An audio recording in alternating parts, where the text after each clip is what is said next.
Secretary of State Antony Blinken says the United States is working with Israel, Egypt, and the United Nations to reopen a key humanitarian aid route.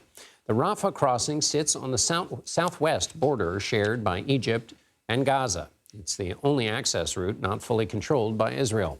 Palestinian evacuees have fled to the area, hoping to get out. Meanwhile, humanitarian supplies were being held in Egypt Monday, unable to get in. To help us understand the humanitarian and diplomatic complexities of the moment, we are going to turn to Gerald Feierstein. He's a distinguished senior fellow at the Middle East Institute. He was also a 41-year career diplomat. Mr. Ambassador, thank you so much for joining us.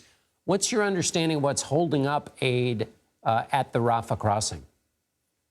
A pleasure to be with you, John. I think that basically Secretary Blinken is in the process of trying to negotiate with both the Israelis and the Egyptians. Each side has concerns about what happens when the border crossing is opened. The Egyptians, of course, are concerned about a potential flood of Gaza refugees coming into Egypt. It's something that they can't really afford to support, and they're worried about it. They also want guarantees from the Israelis that they won't conduct military operations that threaten the security of the crossing. The Israelis are demanding that anything coming into Gaza be inspected first to make sure that that material is not being smuggled in to support Hamas.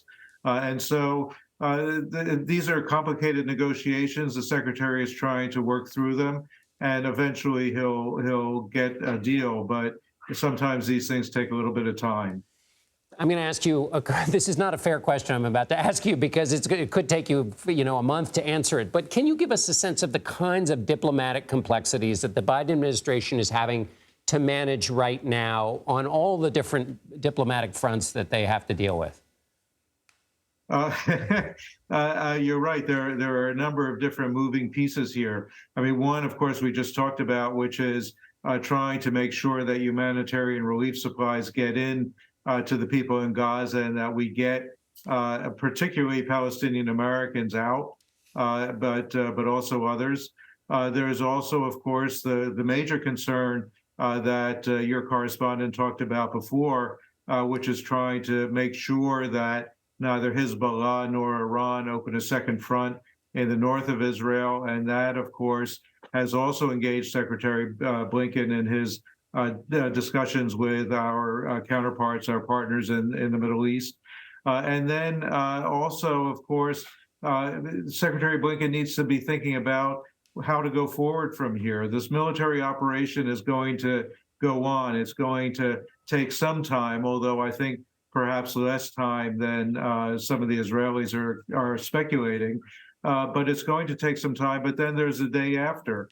And Secretary Blinken needs to be thinking about how we can position ourselves with Saudi Arabia, with some of the other Abraham Accords countries, more broadly, to try to get a political process back on track so that we can build the kind of momentum towards a sustainable peace that will prevent these kinds of explosions of violence in the future. And then is a final question. Thank you for taking on that enormous dumpling of a question. My last question, Mr. Ambassador, is this. An Israeli military spokesman said a visit by the President of the United States has strategic importance. What does that mean to you? And what does a visit by President Biden, what does that mean in this current moment? Well, I think that certainly looking at it from an Israeli perspective, the country has taken a huge blow, perhaps the most significant blow to its self-confidence, to its people in the entire history of the country. The president has been hugely helpful in trying to raise morale, to try to reassure Israelis that they continue to be able to rely on the United States for support. But there's nothing that is a substitute for the physical presence of the president or of other senior U.S. officials to demonstrate on the ground that we are with the Israelis, that we're going to stand by them. We're going to help them through this very difficult period. Difficult indeed. Ambassador Gerald Feierstein, distinguished senior fellow at the Middle East Institute, thank you so much for being with us. Pleasure.